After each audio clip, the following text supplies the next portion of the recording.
small car, and a small computer. Yes, this is a real computer, not just one of those little information managers. Built-in word processor, Lotus-type spreadsheet, full keyboard, function keys, cursor keys, number pad, serial port, parallel port, and if you need more applications or storage, a memory card. Yes, portable computers are changing from the mini PC compatibles like this Atari Portfolio to the full-function screamers that can take the place of a desktop. Today, we take a look at the new generation of portable computers on this edition of the Computer Chronicles.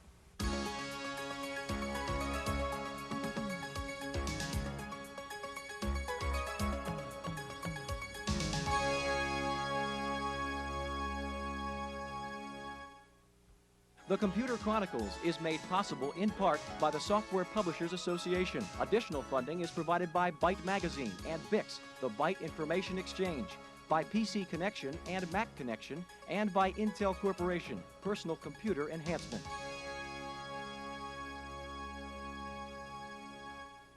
Welcome to the Computer Chronicles. I'm Stuart Chaffee, and this is Gary Kildall. Gary, I know you like gadgets, and I've got a great one for you. This is the new GridPad computer from Grid Systems, and look, no keyboard. Let me show you how it works. Suppose I'm a real estate agent, I'm showing you a house. You say, what's it going to cost me? I say, okay, Gary, you'll want to borrow $36,000, and I just write it in with the pen. You say, let's say you want to borrow this for 24 months. The interest rate I put in here, say 12%. I simply touch payment with the pen. It calculates the answer. Mr. Kildall, that's going to cost you $16.95 a month. Now, critics have said most computers are really nothing but the fancy keyboards or typewriters. This is clearly not just that. What do you think about this input device? Is there a market for it? I think there's absolutely a market for it. The thing that's really exciting about it is that we're getting very, very close to that concept of the Dynabook that came out of Xerox PARC in 1972. You know, 8.5 by 11, 3-hole punch, quarter-inch thick computer. Of course, in those days, it was made out of cardboard. But the fundamental problem with keyboard in a situation like this is you're out there in the field holding this thing. How are you going to touch type with that one hand? And also, if you're trying to have a very compact computer, you're limited by the size of people's fingers. It's a fundamental law of nature. You're not going to get the keyboard very, very small. But the important thing is you can take this thing home, put a keyboard accessory on it, and all of a sudden you've got a desktop computer. Gary, we'll see a whole new generation of portable computers, from the new Macintosh Portable to the world's first laptop with a color LCD screen and the new mini Poqet computer that fits right in your pocket. Now, laptops have become such an important part of the computer business, they have their own convention now. Laptop 89, held just a few weeks ago in New York. Here's a report. There were several main themes here at Laptop 89, and one of them was certainly the continuing drive to pack more power into a smaller package. You can't hardly find a person here who wouldn't like to have a lighter laptop computer with all the functionality that is available in some of the heavier form factors. Zenith was showing off its new Mini Sport with 2-inch floppy disks. If you really want to go small, there were the credit card-sized storage devices being demonstrated by Comco. If you want bulk and don't care about size, Future Communications was showing off its portable CD-ROM drive. Another main theme was communications. Touch-based systems demonstrated their new Poqet modem with a fax card built in. And Vital Communications was selling a Nest for a laptop that adds not only a modem and a fax card, but also a cellular phone, complete with built-in antenna. Using your new portable as a desktop PC is one excuse for buying a high-end computer. Compaq was showing off its desktop cradle for the 386 LT. You can also use the cradle to charge the removable batteries. 3 hours of charging gets you 3 hours of use. Compaq is particularly proud of its battery technology. What we have seen with like the Compaq SLT 286 is that we can run a VGA display along with a 40 megabyte hard disk and a 286 processor and still have over 3 hours of battery capacity. Epson was also pitching its Equity LT as a desktop substitute, showing the removable LCD screen, which lets you hook up the Equity to a desktop color monitor. As usual, screen readability was a major topic at Laptop 89, and one of the best solutions around was this add-on from Skisoft, which solves the problem by letting you increase the size of the characters until they are readable, regardless of the lighting conditions. For the Computer Chronicles, I'm Maria Gabriel.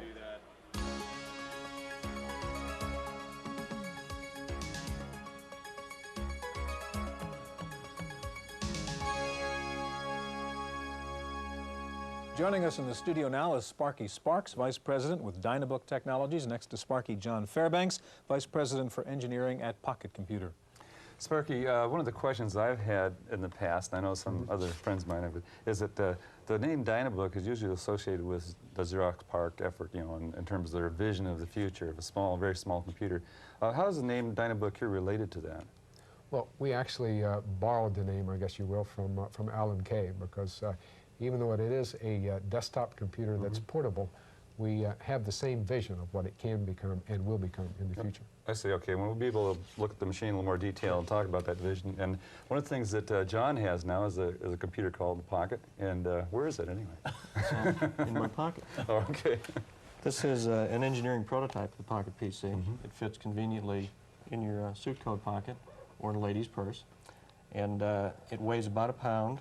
We've got ROM cards in the bottom or RAM cards to store information on. Inside, we've got a full 77-key typewriter-styled keyboard. Turn that around a bit so we can see that. Sure. It's also got a full CGA-compatible 80 by 25 display. It runs MS-DOS.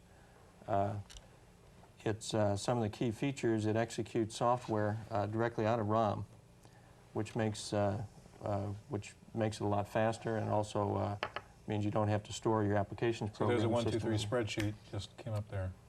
Yeah, there's no such thing as a boot up on a Poqet. It's alive all the time. Anyway, it's the key features of the machine, the execution of software out of ROM, the battery life. Obviously, It's running on AA's, right? runs on AA batteries. You get up to 100 hours of operation off one set of AA batteries. Now, you have a board here that looks like it may be related somehow to the Poqet computer. What do you got there? Yes, this definitely is the Poqet computer board. Okay. This is the entire computer. Actually, the computer is those little black blobs in the middle, and down here you have some memory, and out here you have the power supply and connectors and miscellaneous things like that. Keyboard on the other side, and we put it all on one board to make it small so that it would fit in your pocket. We've applied for 15 patents.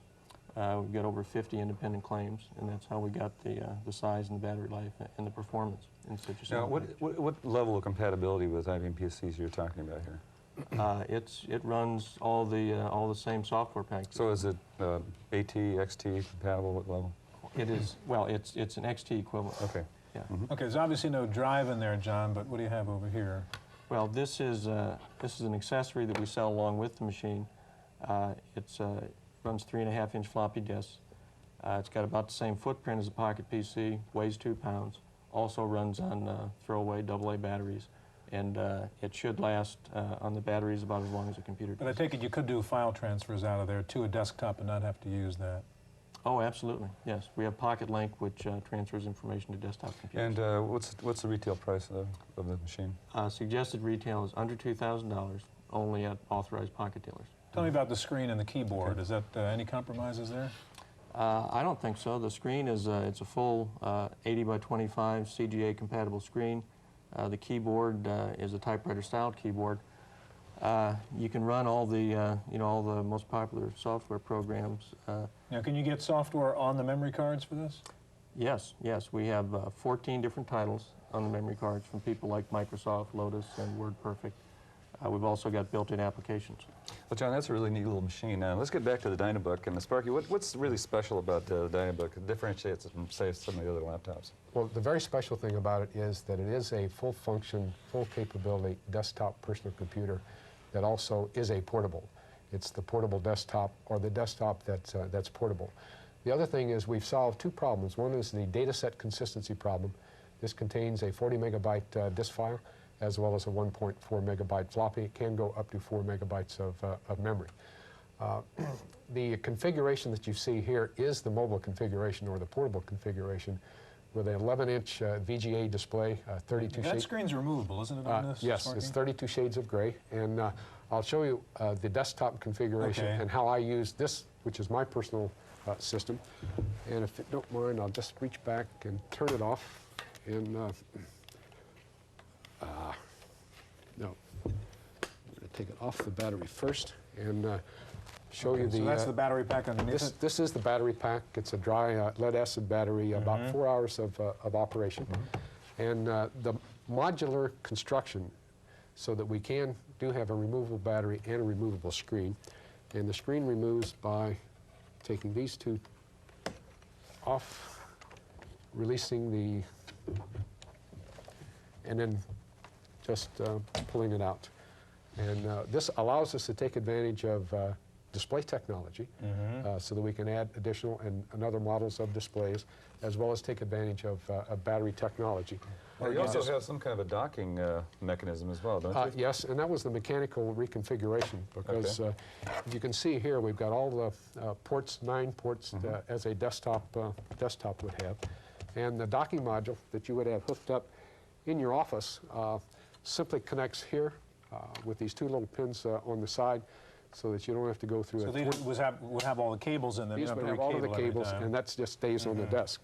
And what you're left with is a 1.7-inch thick, 6.6 pound, 16 megahertz, 8286, with a full capability of a desktop. And what about list price on computer. This configuration is $47.95, and you add the display screen, it's $57.95. And you add the battery, and it's slightly over $6,000. Sparky John, thank you very much. One thing you haven't seen yet on a portable computer is a color LCD screen. Well, NEC has just come out with one. Here's a report. Since the first 30-pound luggables, portable computers have always lagged behind their desktop cousins, offering much less hardware for a much higher price. Only recently has that begun to change with the arrival of lighter machines, complete with hard disks, faster processors, and finally color screens. NEC Home Electronics recently announced the first color laptop for sale in the United States, the ProSpeed CSX. While LCD color technology has been available for several years, there were many obstacles to overcome before making the technology commercially practical. The color screens require many more pixels for a given viewing area. You have to have a point or picture dot for a blue, and one for red, and one for green. And so you have at least 3 times as many picture points for a given actual resolution. In addition to that, the other challenge is in putting color screens together, you have to use red, blue, and green filters. The filters, of course, reduce the overall light throughput from the backlighting. So that's a challenge that we have to overcome, and we did that by putting 4 backlight tubes, which are using cold cathode fluorescent tubes, behind the screen. To the traveler who never leaves home without a computer, the LCD color screen now makes it possible to duplicate the features of an office machine on the road. But there's a price to pay. The ProSpeed CSX retails at about $8,500. The machine requires AC power, and it weighs over 18 pounds. But if you're ready to make the leap to living color, it's the only way to go. For the Computer Chronicles, I'm Maria Gabriel.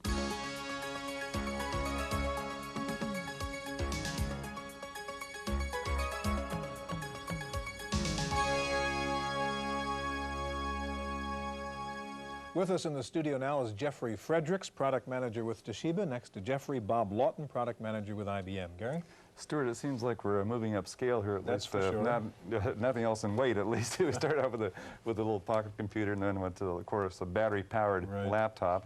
And now we're talking about portables, right? And these need to be connected to AC power to operate.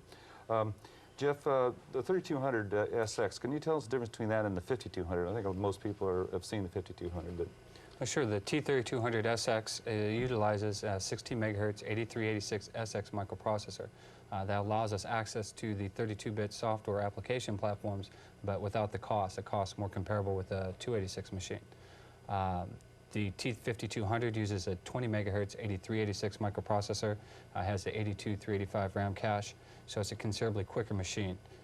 There are some other little differences. The 5200 has a detachable screen, whereas the T3200 SX has more ports on it and a little bit more internal expandability than the 5200. Now, you of course offer laptops and battery-powered machines. How do you differentiate those markets with a portable and a laptop, say? Well, we believe there are really 2 segments within that marketplace. There is a true battery-powered portable segment, and there is more of a desktop replacement portable segment as well. The T3200 SX, like the 5200, is targeted in at the actual desktop replacement system that people can use on their desk. people who are not really going to need battery power, but they will need to be able to relocate, take it with them down the hall or to their home or wherever their new location may be. Jeffrey, you said this is more of an entry level compared to the 5200. What's the difference in price between those two machines? The T3200SX has a retail price of $62.99. That's for the 40 megabyte version. The T5200 40 megabyte version has a suggested retail of $76.99. Okay. Bob, you have a new machine here, an IBM. Tell us a little bit about it. This is a full function, no compromise, portable desktop machine, and it's based on our Model 70. It's a 386 20 megahertz system, and it's got expansion slots. It comes standard with 4 megabytes of main storage, and it has disk drive options of 60 or 120 megabytes. And it's an extremely powerful machine. In the back are the standard PS2 features, the serial, the parallel, the mouse, and the color monitor VGA attached. In addition to that, there's a connector back here to attach a 5 1/4 inch device without using a slot. And there are 2 expansion slots. The upper slot is a full 32-bit slot. It's a micro-channel machine. And the lower slot is a 16-bit half slot. The machine uses a VGA plasma display, and it also comes with a full-size PS2 keyboard. The keyboard is detachable, and it has the same feel that you typically get with the PS2 keyboards. The display is adjustable. Screen pops out? Yes, and it's adjustable. And it's a 3.5 inch floppy, 1.4 floppy. It's an extremely powerful device, full-function desktop portable with a handle on it. And the retail price also? The retail price for the 60 megabyte file is $76.95, and for the 120 megabyte file, $82.95. Do you see this in the same way, Bob, really as a desktop replacement market like Jeffrey was talking about? I think what our customers were telling us is that they needed a machine that they had the ability to take home on weekends, take to the remote office, but not have to worry about taking floppies and transporting floppies. Maintaining 2 separate systems is getting cumbersome today, so they wanted one system to do both. And it's an absolutely ideal system for both your desktop machine and for your remote weekend home machine. And what is the weight on this? The weight is 20.8 pounds. And compare that with a Toshiba? 17 pounds. Yeah. You've got a different design here, obviously, Bob, than the approach on the 3200SX. Yes. Is there any logic behind why you went to the sort of sewing case approach rather than the clamshell? What drove us, Stuart, was the full-size keyboard. And we also tried to do is to provide it in a balanced package. We put the power supply and hard file on the bottom, the screen, floppy, and system board in the middle. So you see it's not at all top-heavy, and it carries like a briefcase. Okay, 2 real nice machines. Gentlemen, thank you very much. In just a minute, we'll take a look at the new Macintosh Portable, so stay with us.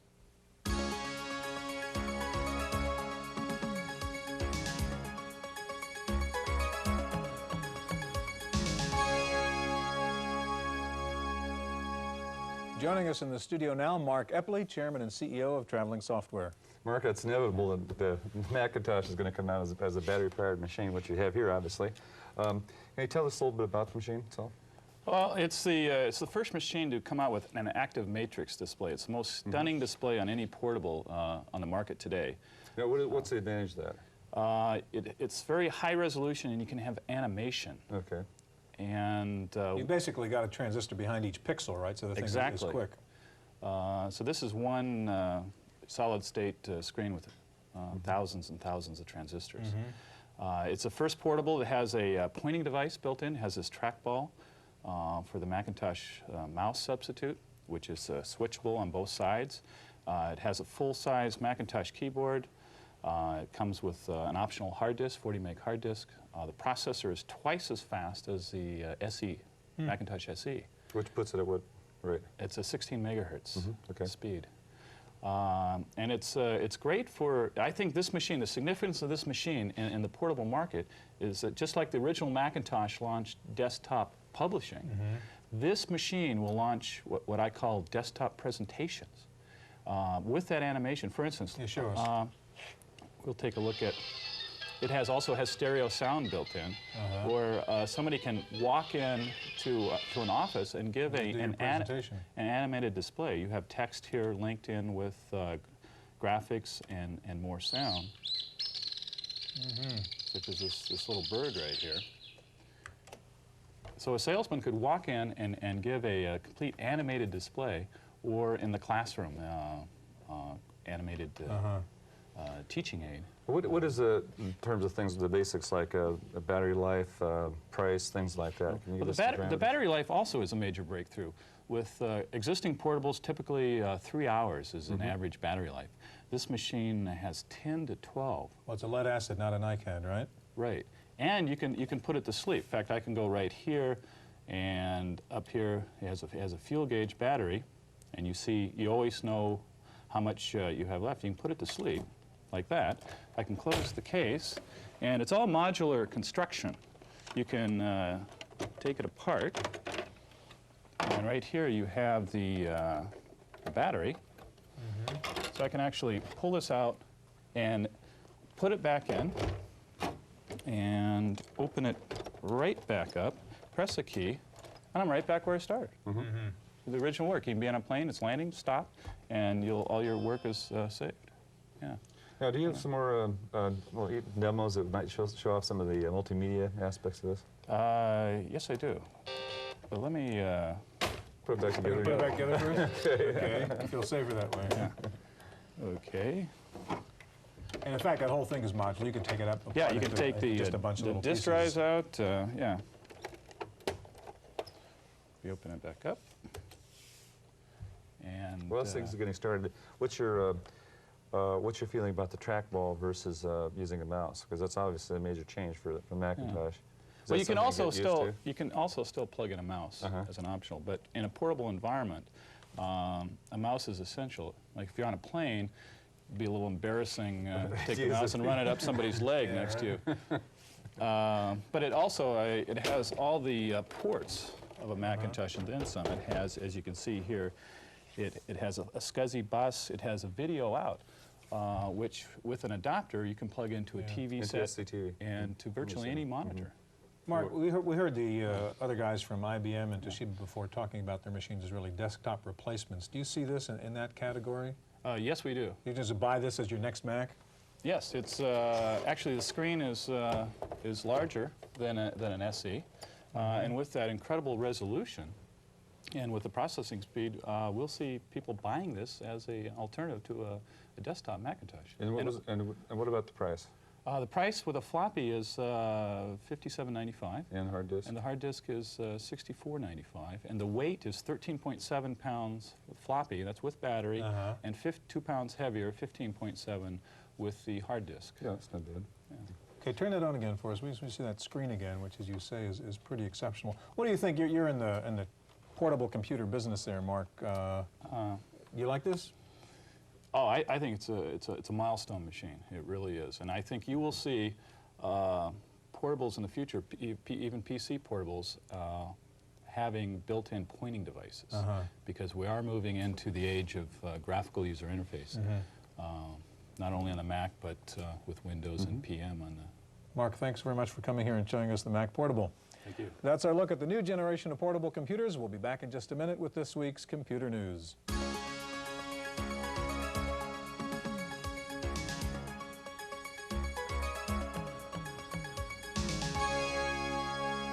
In the random access file this week, IBM and Motorola have announced a joint venture to develop a handheld computer that can communicate with a host computer without using the telephone.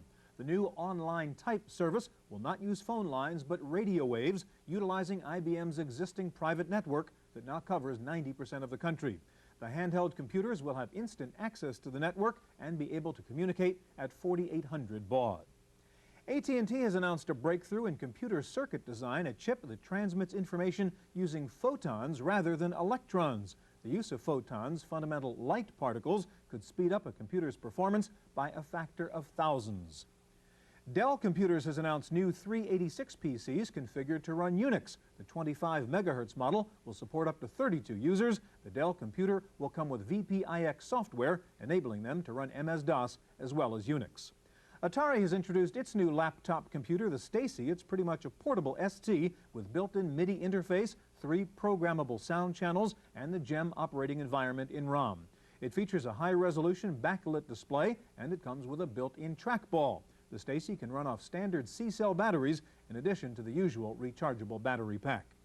Toshiba has announced price cuts on its T1600 laptop. The price of the 20 megabyte version is being cut by $500. This week, Dr. John answers a question from a viewer who wants to know what can be done about monitor flicker when scrolling text. The flickering that you see is caused by the slow speed of the display circuitry. This is the same circuitry that causes snow in some cases as well. The trouble is, the flickering that you see in this kind of display is just like the flickering you see if you stare at a fluorescent light or an old-time movie. To eliminate it, you can either replace your color monitor with a high-persistence composite monochrome monitor, or you can switch to a different display technology altogether.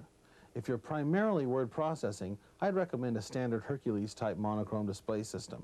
And if you need color, I'd suggest upgrading to VGA. Although EGA works nearly as well as VGA, VGA is now the same price as EGA, or close to it, and VGA supports more display modes than does EGA.